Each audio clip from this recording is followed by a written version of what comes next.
Hey y'all, I have a new project to share with everybody tonight. It's a new angel tag slash ornament. And I think I probably always say this, but every time I create a new angel, I think it becomes my favorite one. And this is no different. They just speak to me when I make them. I love putting all the different pieces together and seeing how I can change them and new ways to make angels. And so this one I had a lot of fun with because she's Christmassy, but I was able to mix in some pastel colors and still give her a vintage shabby chic look, which I really, really love. And I love traditional Christmas colors. I love red and greens, but I also love kind of the Victorian shabby chic look mixed together also.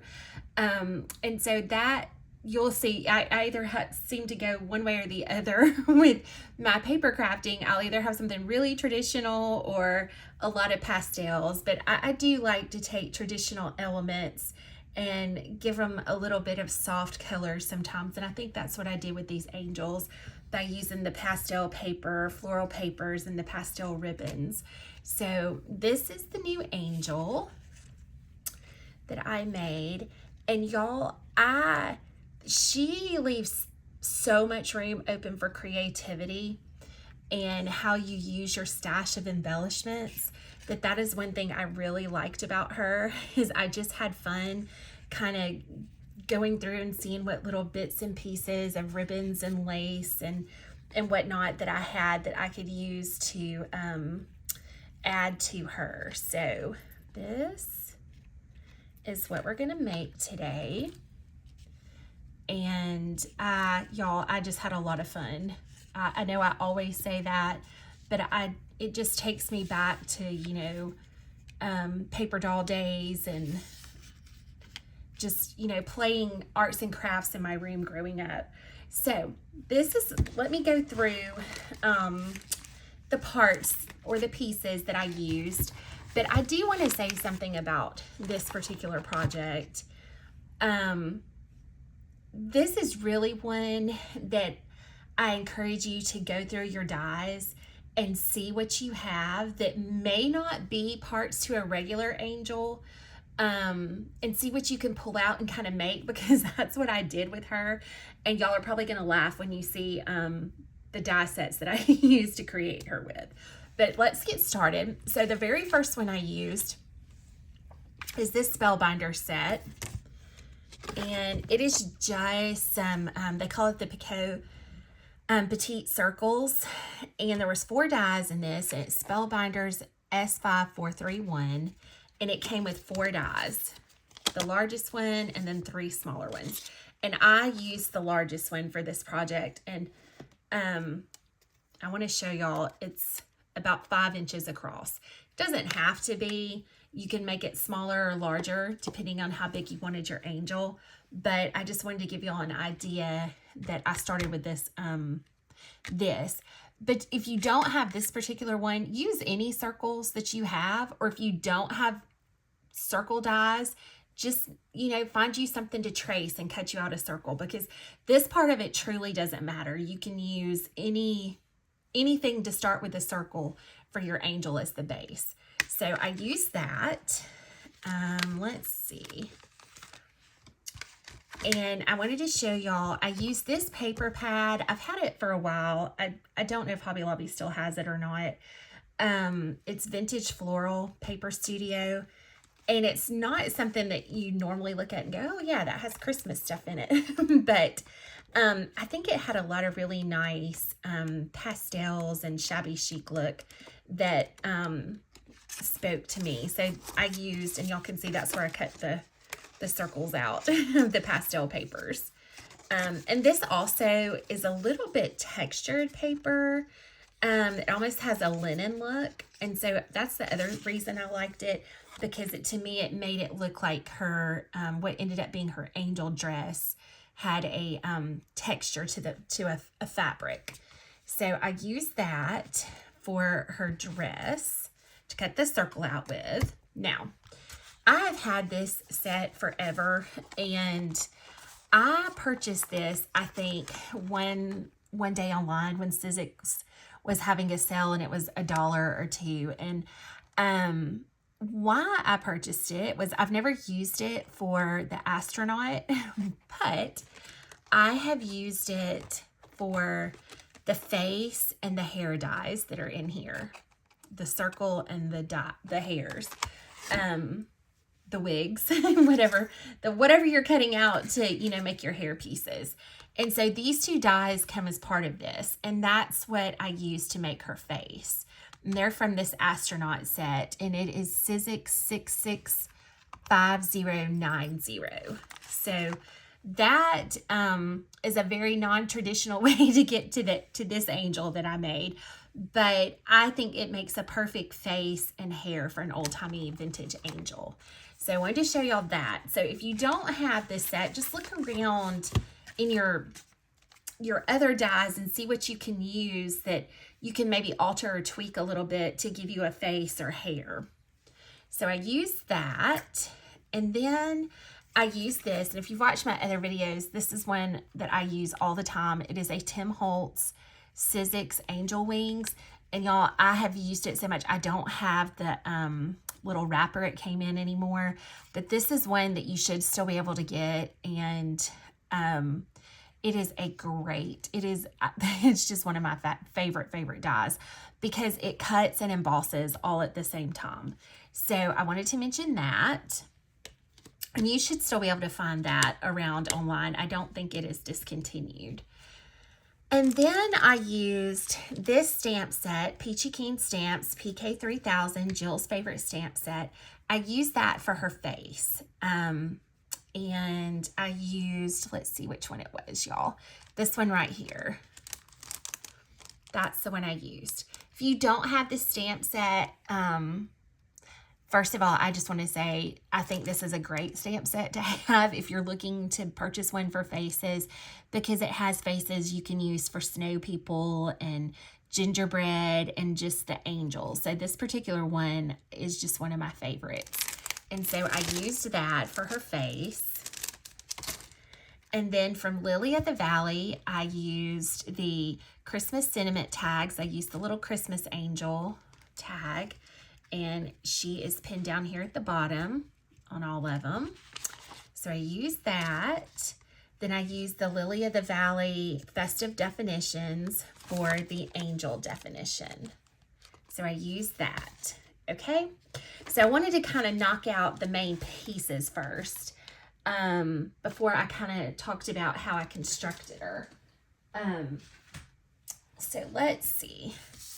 On that Spellbinders die, that was the circle. I just pick whatever paper that you want and cut you a circle out, okay? And if you want this one that's scallopy or if you want one that's just a solid circle, that's up to you. I picked this one because I wanted to be able to pin something to the bottom of her gown. But this, this is our base. This is your circle, and this is what you're going to start with, okay?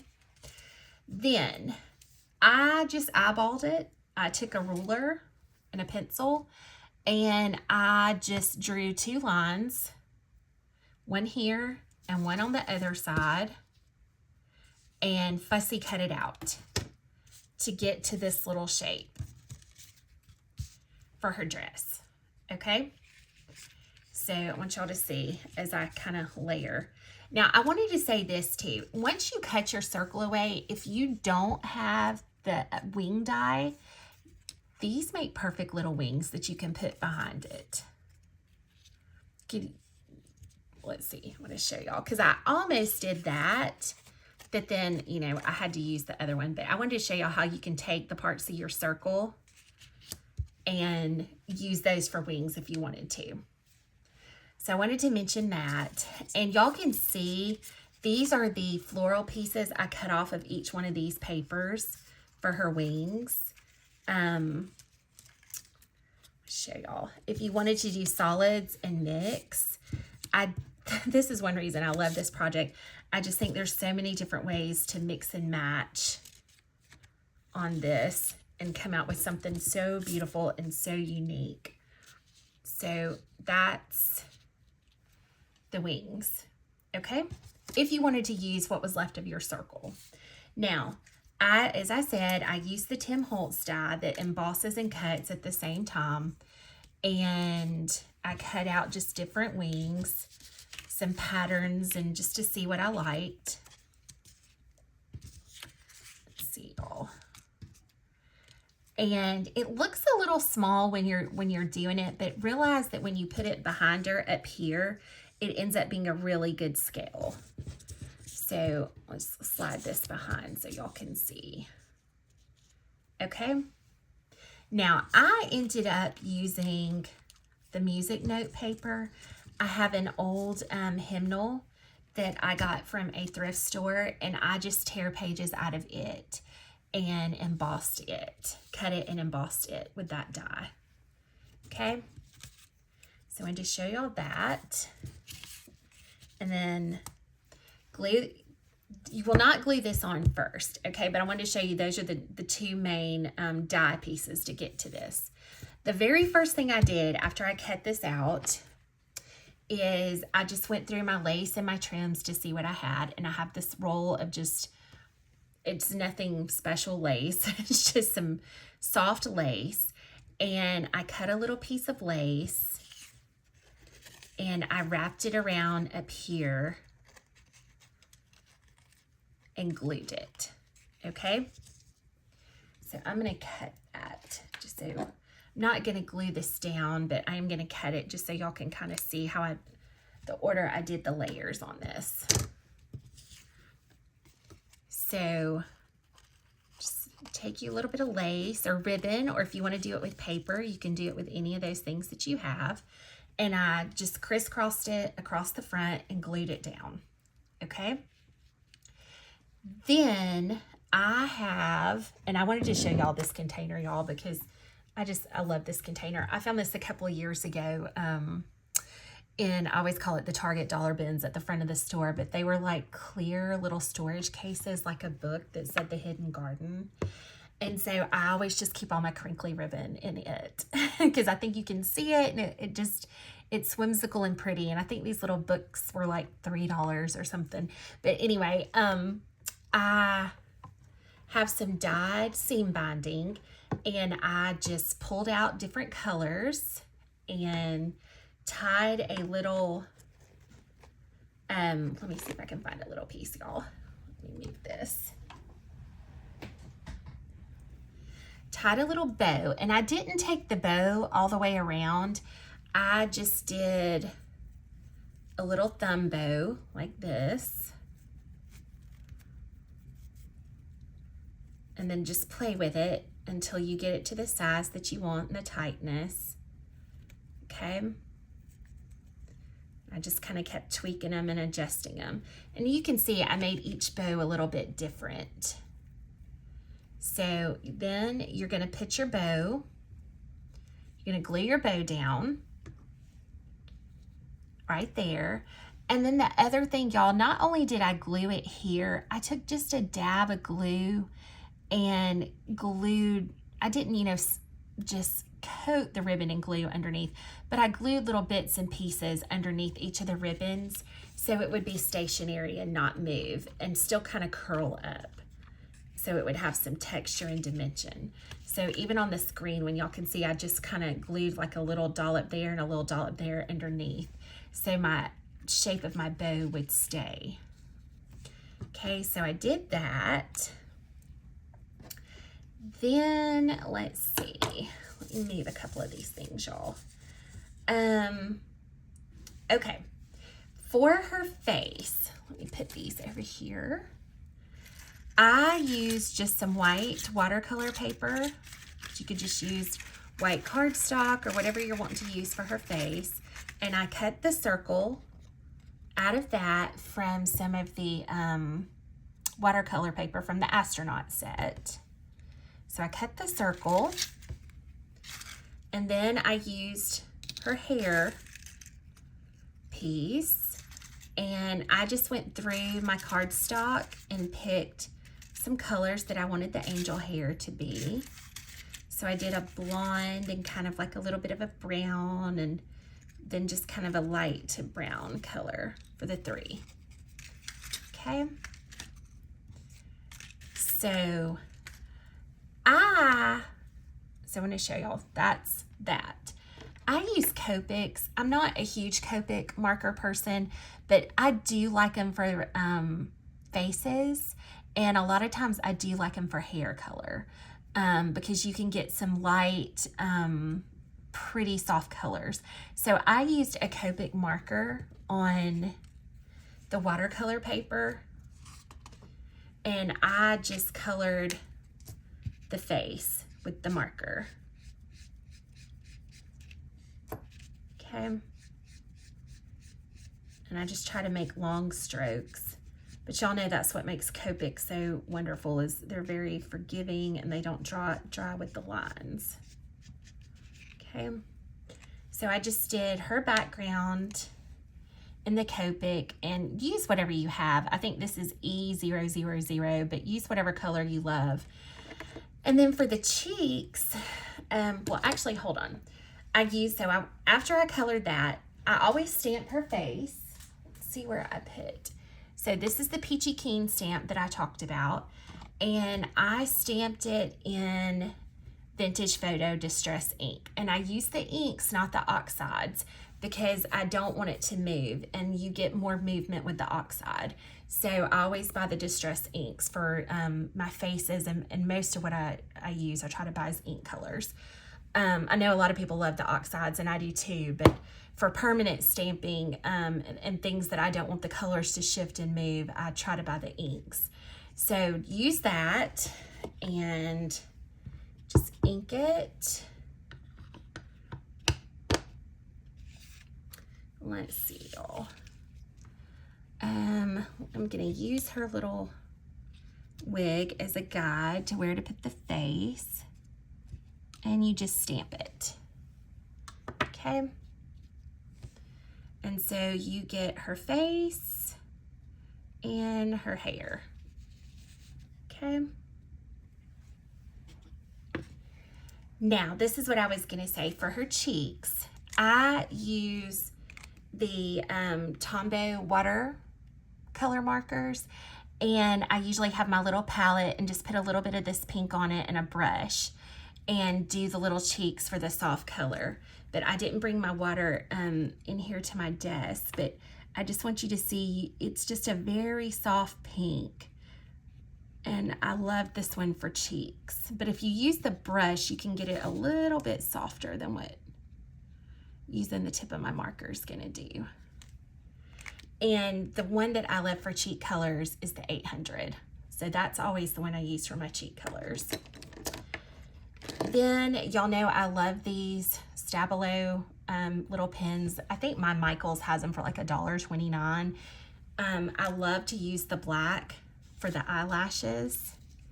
And so I just go over the brown and darken her eyelashes just a little. And I didn't bring the other pink in here that I used for her mouth, but we'll just use the same one that I used on the cheeks. But I usually use a little bit darker pink for her mouth. So that's the face, and that's her hair. And if you don't have your Peachy Keen, you can hand draw these. But I really, y'all, that Peachy Keen set, you just find so many reasons to use it. And I do. I find myself using it all the time. I love all of the Peachy Keen designs. So that will give you her hair. And I'm not going to glue these, y'all, but I'm just kind of giving y'all a quick rundown on how we get to everything. Let's move this out of the way. And just pretend that the bow and the lace is there. Okay, so then after that, and you have your lace and your ribbon glued, I did a little pearl, a little gem pearl that sticks on to make it look like she has a little brooch. And I added that. And then I have found this at Hobby Lobby several weeks ago. It is called Metallic Cord Trim. It's over in the fabric ribbon section. And you know, I always wait for it to be on sale, but you get 3 yards for $3.49 is the regular price. I've got some hot glue on there. And it's not wired, but it has some stiffness to it. And I'm just absolutely in love with it because it's just enough that you can shape it a little, but it not be stiff. And this is what I use to make her halos with, because I didn't want to use pipe cleaner.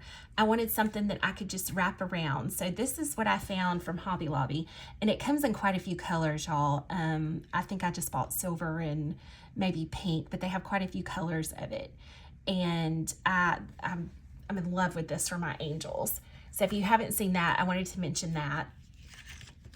And so I just cut a little piece and I went all the way around with some glue and just smushed it down with my fingers to make her halo. Okay, then let's see. I also, the Lily of the Valley stamps for the angel, this is the one I was telling y'all I used.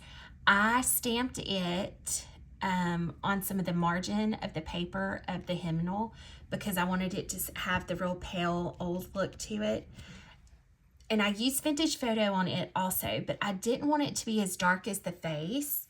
And so let's see y'all, I took and inked it in the vintage photo and didn't stamp it hard, but just inked it off once before I put it on the paper for this, because I wanted it to have a lighter, more vintage look. And it's not stamping even because I'm not stamping on an even surface, but in theory it would stamp even. That's on me, not the stamp. I have a little hump in my paper right here that I'm stamping on. So that's what I use for that. And I just cut it out like a rectangle, y'all. And what I was picturing for that, let's see if I have one cut already that I didn't glue. Yes. What I was picturing for that is, do y'all remember like the old little sewing labels you could put on things that were homemade? That was kind of what I was picturing. And so I just distressed that just a little. And then I took some just different color markers and by hand and went around and added like it was stitches, just little dashes all the way around it to make it look like it was sewn. And so y'all can see that's what I did on each one of these. Okay. And that was the look I was going for on those. And then I just distressed it just a little and glued it right on the side. So that gets you to that. For her heart, I've had this shawl, I don't know, more years than I want to admit. It's an old All Night Media heart punch. I punched hearts in the margins of some of the hymnal paper and got the little hearts that are glued on her dress. And I did the same thing with that. I just took little markers and I went around the edges like it was stitched and distressed and glued the heart on. Okay. And I don't know if I have any extra hearts cut. I don't think I do. But it's just in one of the old timey punches. And then I had these buttons. And these are Fun Stamper Journey buttons, but they're just, they came in a pack that were hearts and stars. And so I used 2 stars and a heart on them. And before I did that, I just took some DMC embroidery floss and a needle and went around it to put some contrast thread on it before I glued it down. So y'all can see. Because I just wanted it to have a little kind of more vintage look by actually putting the thread in it. So I did that and glued those on. Let's see, y'all, what's next? Then, okay, so after I glued the angel down, I used these Park Lane adhesive pearls. And I put 3 little pearls, hearts, on the little angel tag, just to give her a little bit of sparkle. And then on the bottom, I used a tiny safety pin, and that's where I added the Christmas angel tag, so it would dangle there. Okay. You can see. So on her hanger, I used just some muslin fabric that I get from Hobby Lobby, and I always just tear it, and I just took the two ends. This one is shorter than the ones I used, but I just tied a little knot in it. Like I said, this one's going to be shorter than the ones I made. Let's see if I can pull this through. This is what happens when you try to do it with too short of fabric. I don't have enough room. Let's try this again, y'all. Should not be this complicated. Okay, so just pull it through and knot it at the bottom. Cut away any of your loose strings.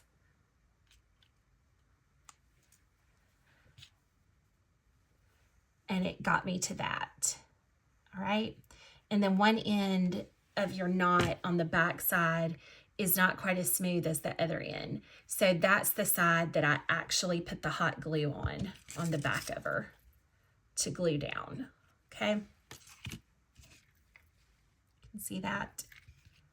So that's what I did with that. And since I was using a fabric tie this time, I took the same little embroidery thread and the needle, and I just ran a couple of little stitches through the bell on the ribbon, or sorry, on the fabric, and stitched the bell to the top.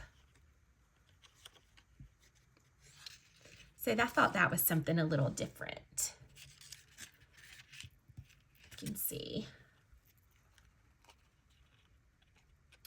There's the bell and the fabric. I'm sorry, the string, the DMC embroidered floss. I just used the same green on this one. And she's just hot glued on the back. Okay. So, trying to think if that's it, y'all. I think that's all I used.